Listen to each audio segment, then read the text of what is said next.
Modda almashinuvini yaxshilab, organizmni vitaminga boyitadigan murabbo.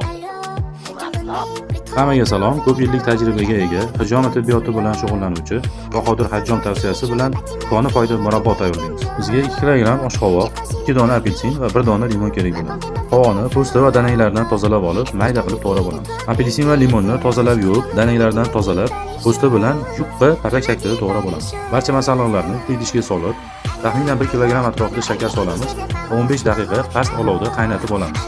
So'ngra yarim soat sovutib olib, yana 15 daqiqa qaynatib olamiz. U moddalar almashinuvini yaxshilaydi. Xullas, koni foyda murabboda. Bu mo'jizakor murabboni qanday tayyorlashni sizlarga aytib o'taman. Bizga buning uchun 3 kilo qovoq, 2 dona apelsin, 1 dona limon kerak bo'ladi. Qadrdon, mazasi o'zgacha. Qovoq yemaydigan farzandlaringiz ekan. Sizdan tayyorlang.